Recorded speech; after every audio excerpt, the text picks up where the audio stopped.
Real Talk Sports Show is on the scene here. Super Bowl 54. Bring it to you from on the scene as we always do. Hey, so we got a little bit of the 49ers, their press conference. We got Kyle Shanahan. No, I didn't ask him why he didn't run the ball in Super Bowl, but we did get a chance to talk to him about how he felt and how he prepared for this. We also heard from Jimmy Garoppolo and several of the other key San Francisco 49er players. But to find out more, you got to keep it locked on the Real Talk Sports Show at Real Talk Sports number 7. Kyle Johnson, Simmons from Real Talk Sports in Atlanta. So you mentioned earlier before you've had a lot of experience in the Super Bowl, obviously with offensive coordinator with us, but also your history as growing up with your dad. How much has that impacted you as far as your ability now, with you being the head coach, to kind of keep a calm demeanor with the rest of your team as you get ready for this game? I'm sure it has. But I've just been around him my whole life, so I don't totally know exactly how to answer it. But I remember going to him all the time when I was little, and I went to three, but I think before 7th grade, and I think the closest game that my dad had been a part of, and then I think they lost by 19. The third one he went to was 55-10. The fourth one he went to was with the Niners, and they were able to win. It was up to that point that I didn't think AFC teams could win, because I was used to the other side. And then I remember going back when my dad was on the Broncos, and it had been 13 years since the AFC had won, and I just was used to going there and getting blown out. So that's kind of what I thought in high school was going to happen.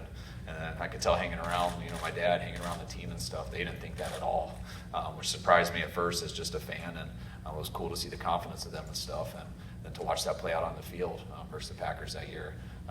That was one of my favorite days of my life, and something I'll never forget. And I know that made me love the sport even more. So it starts with, do they have the capability in their arm, and then do they just have the natural mindset of being able to feel space, being able to react to coverages and stuff like that. Definitely takes a certain intelligence level, but that's definitely not everything. Sometimes you get guys who are so smart and stuff, they just can't play the game when they're in the pocket. And then you get some guys who are just very smooth out there and can react. And so all that goes hand in hand. Everything after that's a bonus. You love a guy who can make plays with his legs and do stuff when it's off schedule. But you also need a guy who is able to handle the pressure. Hey, Jimmy Johnson, Simmons from Real Talk Sports in Atlanta. So you talked earlier about your experience here in San Francisco. Your coach mentioned something in his press conference earlier. He said that he didn't have to constantly tell you that he loved you or pat you on the back, but you knew it. And the same thing with you and him, that you'd have to constantly go back with him. What does it mean for you that the coach looks at you as such a professional in the way you go about your business? Well, that's one thing I really appreciate about Kyle. He, that's kind of the relationship that we have. There's some things that are just unspoken that we both, whether we're thinking the same thing or we see the same thing on the field, there's no words needed. And I think that it makes us a great, tandem. We've gotten to the point where, he's starting to call plays, and when he gets into a rhythm, I can kind of, sense that, and you get a feel of what's coming. Sometimes he'll throw you off, keep you guessing a little bit, but it's just, I don't know. I love the relationship we have. It's very honest and genuine, and that's all you could ask for. That's all I've done is play football, watch football, love football. So yeah, this is a moment I've been thinking about since I was like 3 years old.